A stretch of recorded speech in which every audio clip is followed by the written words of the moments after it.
Okay, good morning to all of you and welcome our class of 12th Political Science.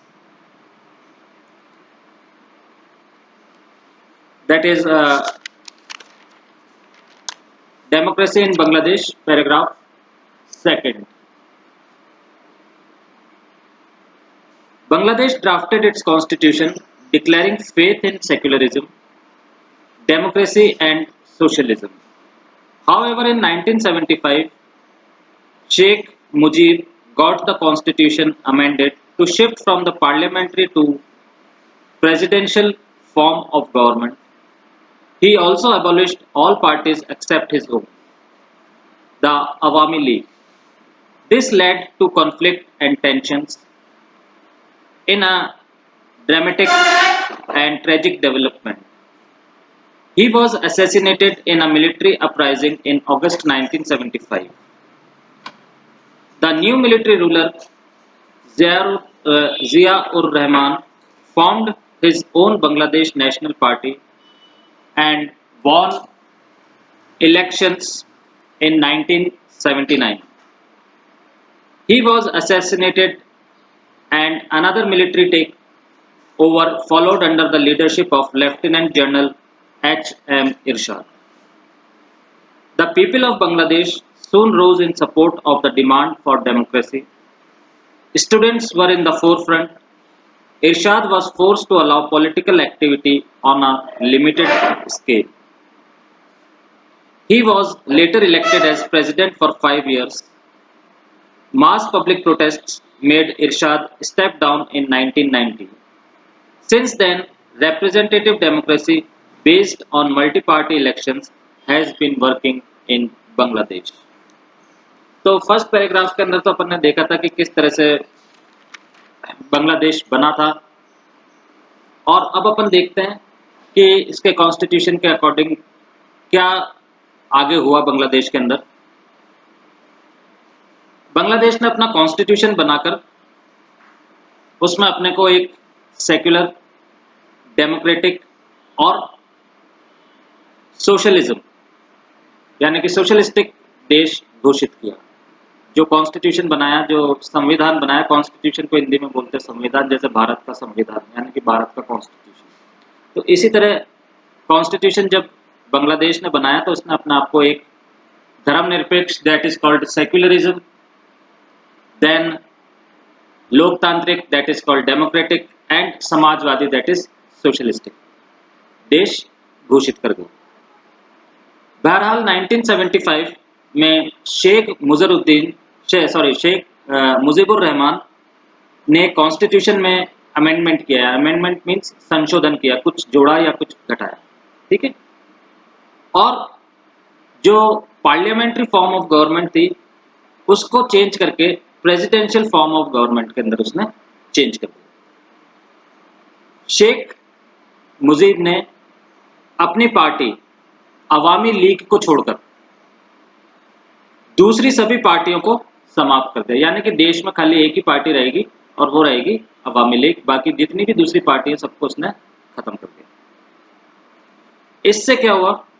इससे tension यानी कि तनाव और संघर्ष की स्थिति क्या हो गई? पैदा हो गई। अब नेचुरल बात है कि आप दूसरी पार्टियों को खत्म कर दोगे और खाली अपनी एक ही पार्टी रखोगे तो संघर्ष की स्थिति या टेंशन की स्थिति बढ़ जाएगी देश के नागरिकों के अंदर। 1975 के अगस्त में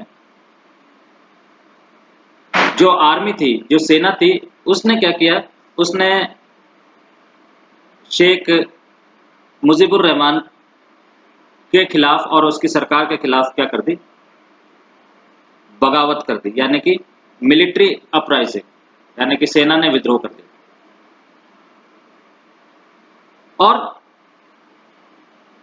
इस पूरे जो घटनाक्रम हुआ, जो पूरा घटनाक्रम उस समय चला, उसके अंदर क्या हुआ? शेख मुजीब जो है वो सेना के हाथों मारा गया। अब इसके बाद नए सैनिक शासक जियाउर रहमान आए।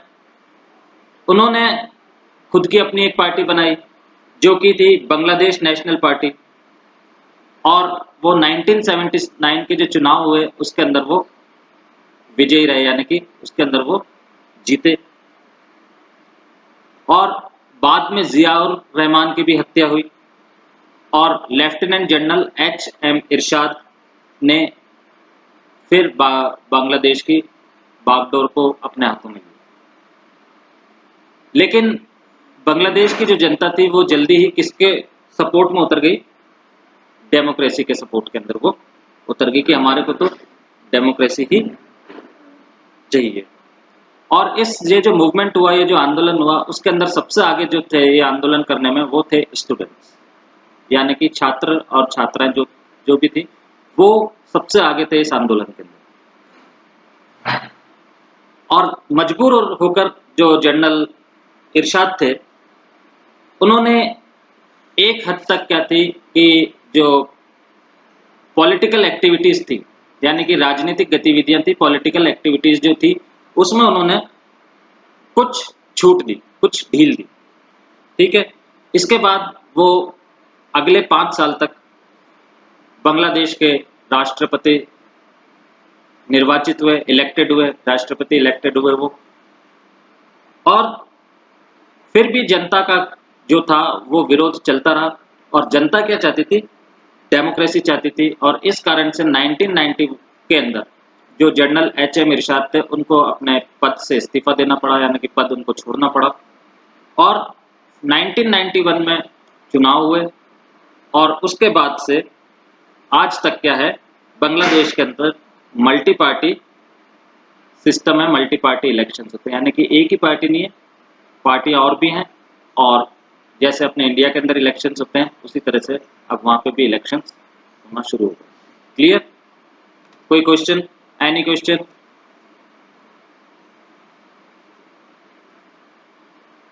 क्लियर हो गया?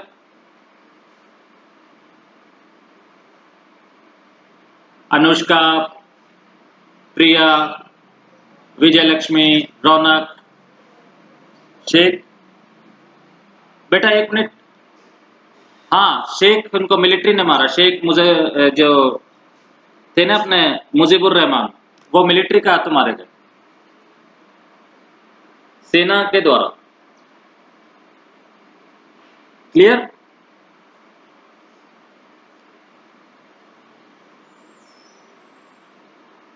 हाँ, दोनों को ही मिलिट्री ने मारा। दोनों को ही आर्मी, जो अपराइजिंग हुई, आर्मी का जो विरोध हुआ, उसी में मारे गए थे। क्लियर? आगे चले।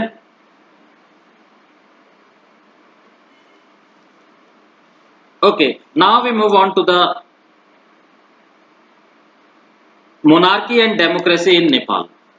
अब मोनार्की तो आप जानते हैं, मोनार्की किसको कहते हैं, पढ़ते हुए आए हैं, अपने 9th में पढ़ा है, 8th में पढ़ा है, 10th में पढ़ा है। मोनार्की किसको कहते हैं, किसको बोलते हैं मोनार्की? कोई बता सकता है मेरे को? मोनार्की कोई लिख के दे दे कि चैट ऑप्शन पे कि सर मोनार्की।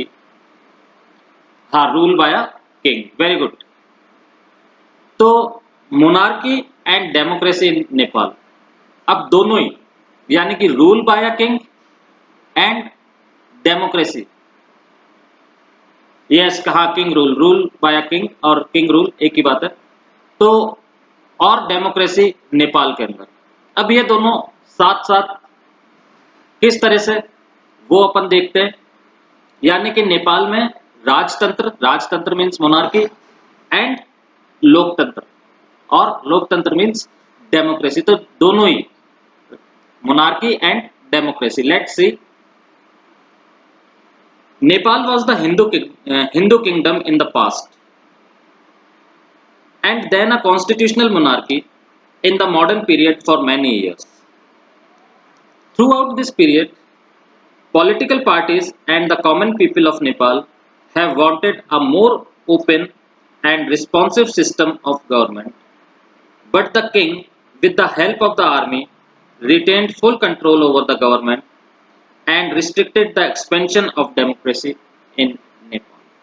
तो फर्स्ट पैराग्राफ के अंदर अपन देखते हैं कि नेपाल जो पास्ट में था, वो एक हिंदू राज्य था, एक हिंदू किंगडम था, एक हिंदू राज्य था।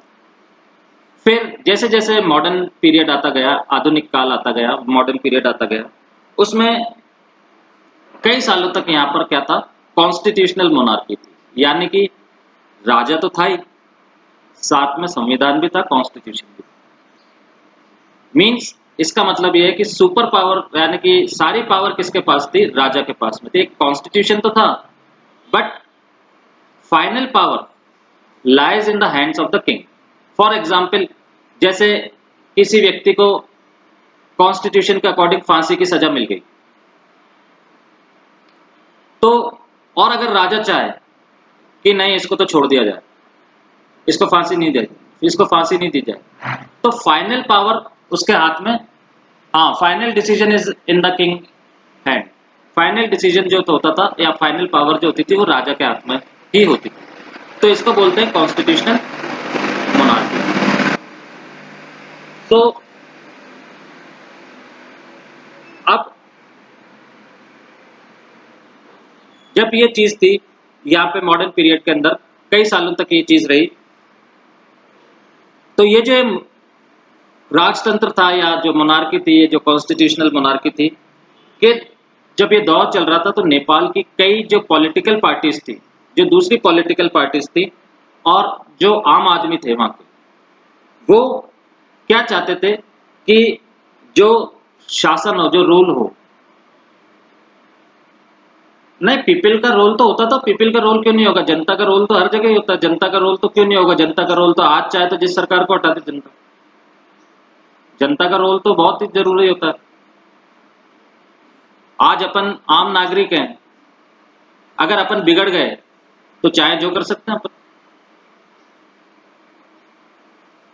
चाहे जो कर सकते हैं अपन। आज अगर अपने को गवर्नमेंट की तरफ से या किसी तरफ से अपने को कोई परेशानी होती है आम नागरिकों को, तो कुछ भी कर सकते हैं।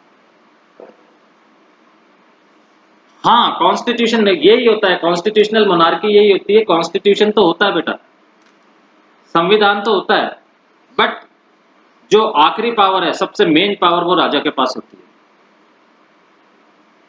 हाँ, अब डेमोक्रेसी, अभी आपने कितनी चीजें देखी होंगी, अपन ने कितनी हिस्ट्री पढ़ी कि कैसे तख्ता पलट होता है। अभी अपन ने पीछे बांग्लादेश का पढ़ा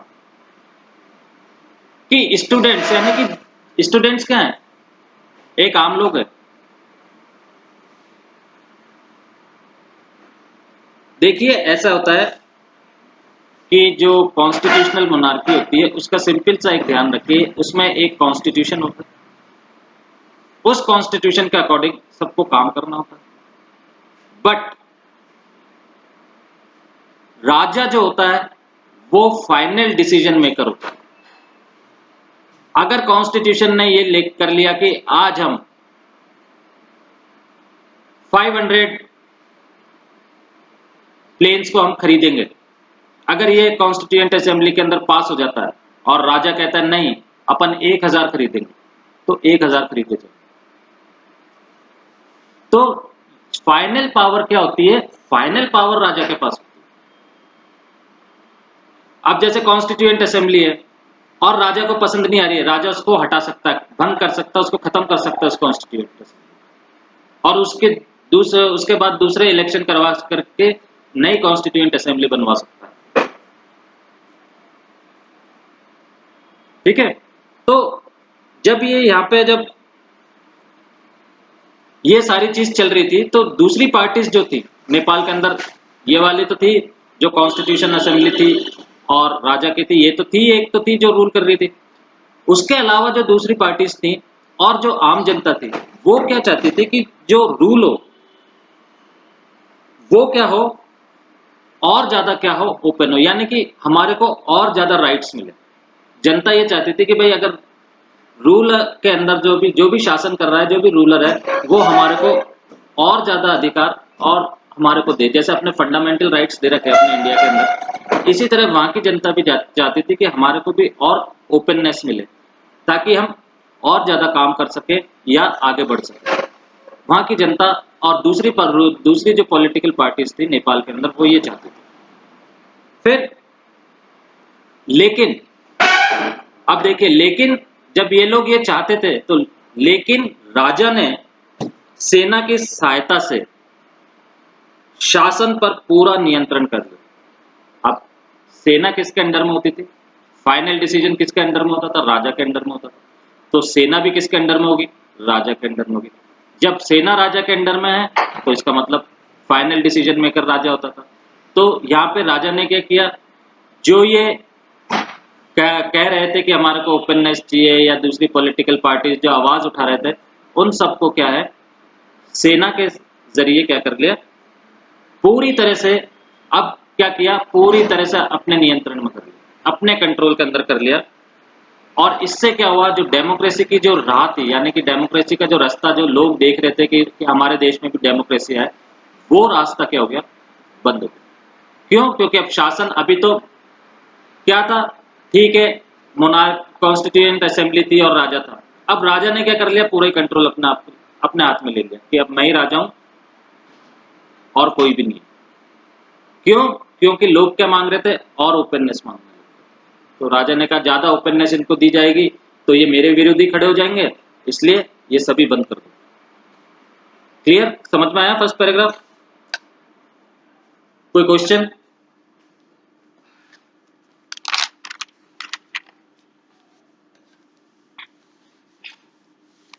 okay. The king accepted the demand for a new democratic constitution in 1990। तो अब अपन नए पैराग्राफ पर चल रहे हैं।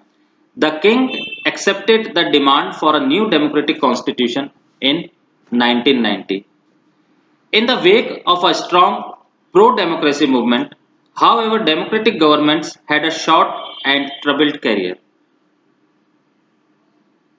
During the 90s, the Maoists of Nepal were successful in spreading their influence in many parts of Nepal. They believed in armed insurrections against the monarch and the ruling elite. This led to a violent conflict between the Maoist guerrillas and the armed forces of the king. For some time, there was a triangular conflict among the monarchist forces, the democratic, and the Maoists. In 2002, the king abolished the parliament and dismissed the government, thus ending even the limited democracy that existed in Nepal. तो इस paragraph को समझाने से पहले मैं आपको एक चीज क्लियर करना चाहता हूं। ये जो नया टर्म आपने देखा है मायोइस्ट, ये कौन होता है? अभी अपन ने जब पहले चैप्टर पढ़े, जब अपन ने चाइना के बारे में पढ़ा था, तो उनका जो लीडर था माओ, उनका जो लीडर था माओ, तो ये माओइस्ट क्या, या हिंदी में अगर इनको बोलते हैं माओवादी। अपने इंडिया के अंदर भी है, ये ध्यान रखना, अपने झारखंड और ये वाले एरिया के अंदर माओवादी जो इनको हिंदी में बोलते हैं, और माओइस्ट जो है वो इंग्लिश में बोलते हैं।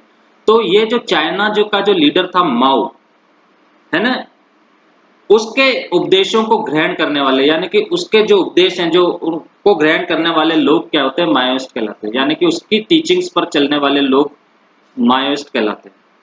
ठीक है, समझ में आया? क्लियर हो गया? माओ की टीचिंग पर जो चलने वाले लोग होते हैं वो माओइस्ट तो इंग्लिश में बोलते हैं और माओवादी हिंदी में बोलते हैं। बेटा जो अपन ने चाइना का पीछे पार्ट पढ़ा था, उसके अंदर एक चाइना का फर्स्ट लीडर था माओ, MAO, MAO। आप नहीं है तो आप पीछे चैप्टर पढ़ लेना, नाम आ जाएगा। तो उसकी जो टीचिंग्स थी, उसके जो उपदेश थे, उस पर जो लोग चलते हैं, उसके उपदेशों पर जो लोग चलते हैं, उनको बोलते हैं माओइस्ट या माओवादी। हाँ, the leader of communist party, yes, very good. ठीक है, उनको बोलते हैं, उसकी टीचिंग पर जो, उसके उपदेशों पर जो लोग चलते हैं, यानी कि जो, अब जैसे मैंने उसके उपदेशों को ग्रहण कर लिया तो मैं क्या कहलाऊंगा, माओइस्ट, माओइस्ट कहलाऊंगा कि मैं उसकी टीचिंग्स पर चलता हूँ। ठीक है, तो ये लोग होते हैं। और सेकंड है, एक टर्म और आया है माओइस्ट गोरिल्लाज। ये गोरिल्लाज आप जंगल वाले गोरिल्ला मत समझ लेना कि जंगल से पकड़ के गोरिल्ला ले आए। हाँ, उसके नक्शे कदम पर चलने वाली। तो ये जो माओइस्ट गोरिल्ला है, ये गोरिल्ला जो है, यस, ये गोरिल्ला जो है, ये क्या है? ये एक तरह का extensive use of an irregular warfare, यानी कि क्या है इरेगुलर वॉरफेयर? जैसे आज 2 दिन तक लड़ाई कर ली, फिर महीने भर तक शांति करके बैठ गया, कुछ नहीं किया, सबने सोचा कि बिल्कुल शांति होगी, पीस होगी। उसके बाद 1 महीने के बाद एकदम से उठे, फिर वापस से बंदूकें चला दी, तोपें चला दी, जो भी इनके पास हथियार है वो चला दिए, फिर चुप होकर के बैठ गए। इनको बोलते गोरिल्ला। तो माओइस्ट गोरिल्ला, ये गोरिल्ला जंगल वाले गोरिल्ला मत समझ लेना। ठीक है, तो अब दोनों चीजें मैंने समझा दी हैं, क्लियर कर लिया। अब अपन इसको जो पैराग्राफ है इसको समझते हैं। अब एक मजबूत लोकतंत्र यानी कि एक डेमोक्रेसी सपोर्ट के लिए के आंदोलन की चपेट में आकर राजा ने 1990 में, अब एक बहुत स्ट्रांग डेमोक्रेटिक मूवमेंट हुआ, उसके चपेट में फंसकर राजा ने 1990 में नए डेमोक्रेटिक कॉन्स्टिट्यूशन की मांग को मान लिया। और नेपाल में डेमोक्रेटिक जो गवर्नमेंट्स थी, जो उसके बाद जो डेमोक्रेटिक गवर्नमेंट्स बनी 1990 के बाद जो गवर्नमेंट बनी, जो राजा ने मान ली इनकी बात, तो इन गवर्नमेंट्स का जो कार्यकाल अपन उसको बोल सकते हैं, या शॉर्ट पीरियड था काम करने का, जो पीरियड था वो बहुत ही छोटा था, यानी कि बहुत छोटे छोटे समय तक इन्होंने काम किया। और इनका जो काम था वो बहुत समस्याओं से भरा हुआ था। क्यों? क्योंकि राजा और सेना इनको काम नहीं करने देती थी। राजा ने मांग तो मान ली थी कि यहाँ डेमोक्रेटिक होनी चाहिए, और उसने परमिशन भी दे दी कि आप बना लीजिए डेमोक्रेटिक, बट राजा और सेना इनको काम नहीं करने दिया करती। तो बहुत छोटे छोटे पीरियड तक इन गवर्नमेंट्स ने काम किया। और 1990 के डेकेड के अंदर, दशक के अंदर, नेपाल के माओवादी, जो मैंने माओइस्ट बताया था, नेपाल के माओवादी, ठीक है, उन्होंने नेपाल के कई हिस्सों पर अपना प्रभाव जमाने में वो लोग कामयाब हो गए। नेपाल के कई हिस्सों में अपना प्रभाव यानी कि अपना इन्फ्लुएंस जमाने के अंदर ये माओवादी या माओइस्ट कामयाब हो गए। अब माओवादी, राजा और रूलिंग पार्टी, सत्ताधारी या मीन्स रूलिंग पार्टी जो थी, क्या कहते थे? Against the monarch and the ruling elite they believed in armed instruction. और वो किसमें विश्वास रखते थे? आर्म्ड इंसरेक्शन, यानी कि पूरे हथियार से लड़ाई करने के अंदर वो विश्वास करते थे, चाहे किसी से भी हो, चाहे राजा से हो, चाहे रूलिंग गवर्नमेंट से हो, लड़ाई जो होगी वो हथियारों से होगी। इस वजह से राजा की सेना, और इसी वजह से राजा की सेना और माओइस्ट गोरिल्लास जो थे के बीच वायलेंट यानी कि हिंसक लड़ाई छिड़ गई। और इन दोनों के अंदर लड़ाई छिड़ गई। कुछ समय तक राजा की सेना और डेमोक्रेटिक सपोर्टर्स और माओवादियों के बीच यानी कि माओइस्ट के बीच ट्रायंगुलर संघर्ष हुआ, यानी कि तीनों आपस में झगड़ते रहे। 2002 में राजा ने पार्लियामेंट को भंग कर दिया। अब अभी भी रूल राजा के हाथ में था, तो राजा ने क्या, जो संसद चल रही थी, जो पार्लियामेंट चल रही थी, उसको भंग कर दिया, उसको हटा दिया। इस तरह नेपाल में जो भी थोड़ी बहुत डेमोक्रेसी थी उसे राजा ने खत्म कर दिया 2002 के अंदर वापस। 1990 से स्टार्ट किया। 1990 में भी क्या था, सेना तो राजा के अंडर में थी, दे दिया उसने डेमोक्रेटिक पार्टीज को रूल करने के लिए, बट वो लोग ढंग से रूल कर नहीं पाए क्योंकि राजा उनको करने नहीं देता था। उसके बाद माओवादी जो थे उनके साथ वायलेंट वॉर छिड़ गया, तीनों आपस में झगड़ने लगे। लास्ट में राजा ने क्या किया, जो पार्लियामेंट थी और जो गवर्नमेंट थी सबको खत्म कर दिया और पूरा रूल वापस से अपने हाथ में ले लिया 2002 के अंदर। क्लियर?